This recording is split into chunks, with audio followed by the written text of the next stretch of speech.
Hey everybody, it's Tommy with A Better Time. I knocked these out in one take. I don't edit in a lot of stuff. We got a really good camera, so if I get the watch up close.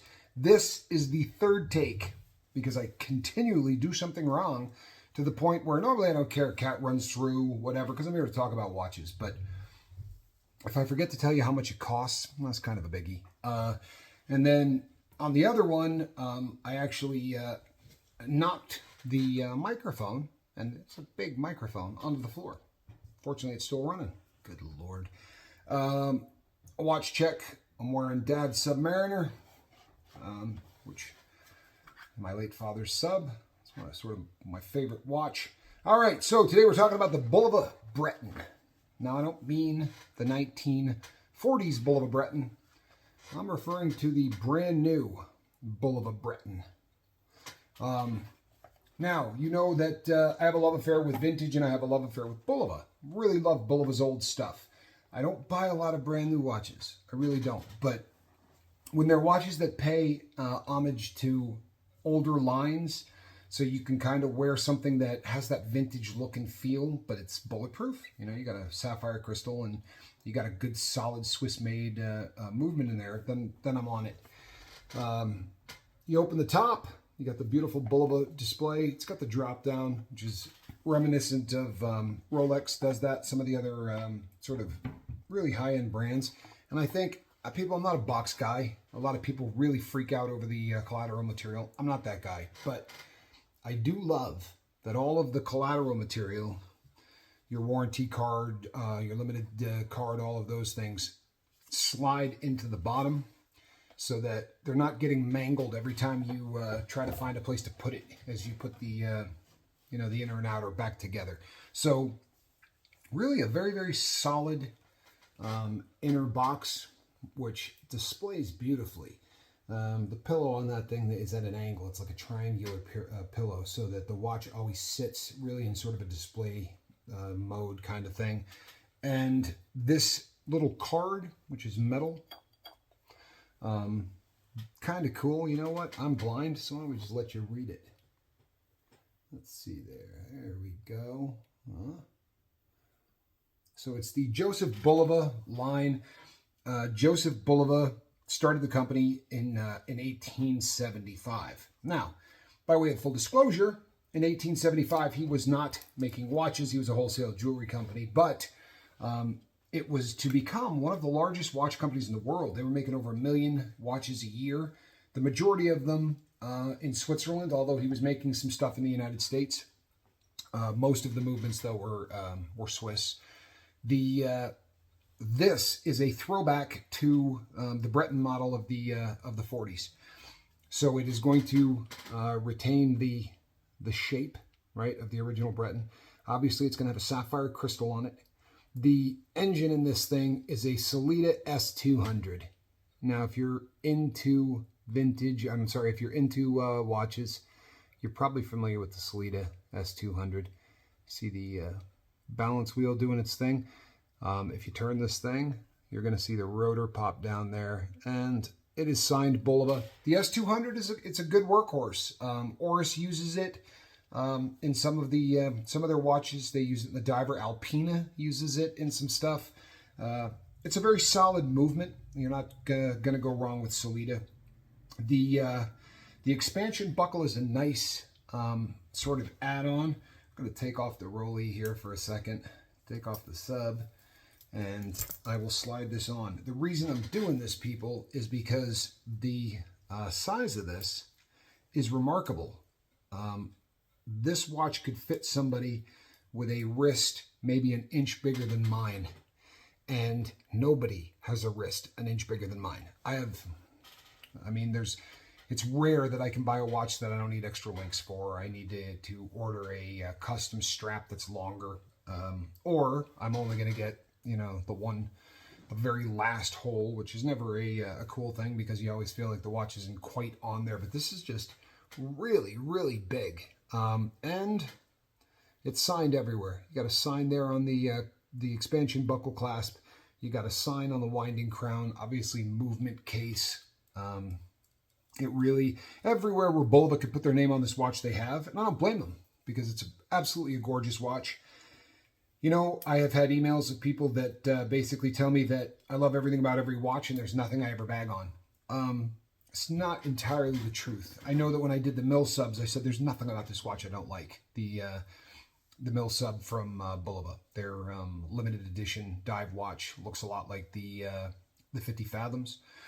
There was nothing about that watch I didn't like. This, I've got a couple complaints, and they're all personal. It's nothing with fit and finish. It's beautifully put together that way.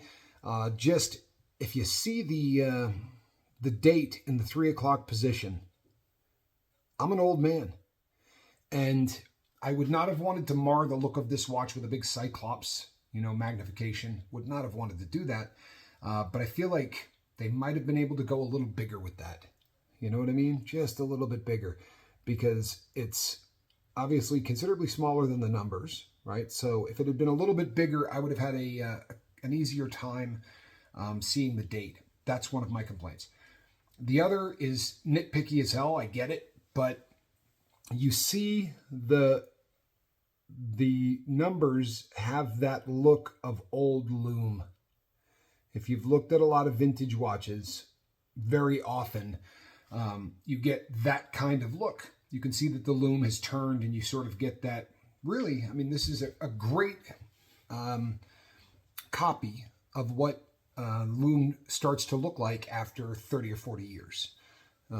So it really does have that kind of great homage to the older watches.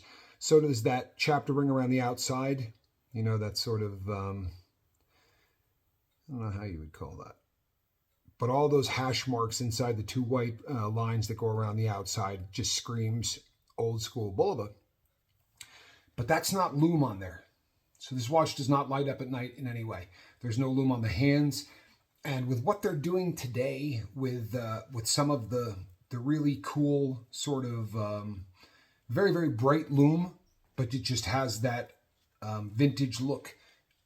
Omega does a great job on it on some of the watches that just look, like older pieces, and they look like vintage loom, but they light up like the 4th of July. I think I would have preferred had Bulova done that with this, because this is not a daily wear watch for me. For a lot of people, it might be. And if you're out at night or you're wearing this thing, it's you're going to have to light something. You're going to have to do something to get a look at this, because there is no loom at all on that. That might be nitpicky, but as far as fit and finish, as far as the watch keeps excellent time. I like the. Normally, I probably would have complained about. If you're going to give me a display back, I'd like to see the entire movement. But there's something really tasteful about how the back of this is done. Where they get the signature on the first half, and then watching the rotor kind of come up out of that half piece is a really cool effect. I kind of dig it. I really do. And as far as presentation, box, papers, all of that, it's just great stuff. It really is. They've done a hell of a job.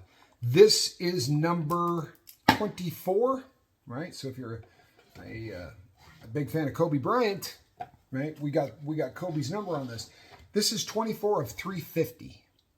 I love that. I really do. If you're going to make a limited run of something, I don't want you to make 10,000 of them. 1,000 is a good number for a limited run, but 350 is awesome. There's a lot of people out here that love watches, and knowing that, the odds of running into someone who's wearing the exact same watch as you starts to really decline when there's only 350 of them on the planet. So I dig that. I think that's a really, really cool thing, that there's a very, very limited run. And the price point is something that just about everybody can pull the trigger on. We're not talking about, a tremendous amount of money. And I'm not being snobby either.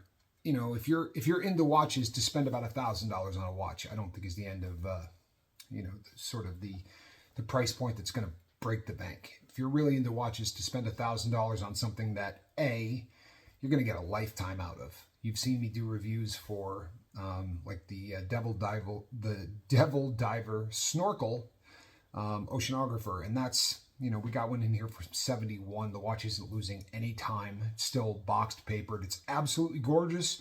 Looks like the day they made it. So, 50 years from now, 40 years from now, this is going to be another one of those, watches that I see retaining its value. When there's only 350 of them, I'd be really surprised if 50 years from now, this watch is not worth a hell of a lot more money than what they're charging for it. In fact, once the 350 are gone, I see this being worth a lot more money than they originally charged for it, because then it's a simple supply and demand, right? With 350 of them, if this thing, gains in popularity, there's just not a lot of them, and there'll be a lot of people wanting them.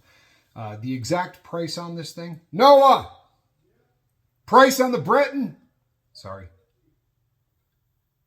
$1,050. List price is $1,050 on this. Notice how I do that?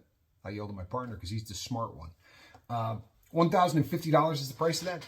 And honestly, if you look at some of the things, that they get $300 and $400 for, the fashion watches, to get a fine Swiss-made watch with a good, solid, movement, the Sellita S200 is a workhorse, and with the fit and finish of this watch, I don't think you can go wrong with $1,000. I really don't. Now, realistically, are you going to find one? I don't know. I don't. With 350 of them, chances are they're probably gone. If they're not, and there's some still out there, man, swap one of these up. Get a hold of this thing, because if it's going to be your only watch, you're not going wrong with something that's got a sapphire crystal on. It's got a big beefy case. I don't know that I gave you the measurements on this thing, so I'll tell you what. This is pro style, isn't it? This is let's see here. On the bright side, I do have my calipers handy. So let's get a measurement on this thing. We got a width of 31. It's a good wide watch. And lug to lug, if I had to guess, I'm going to say it's in the 43 range. Wow, it is 44.5 lug to lug. So it's a substantial watch. It really is.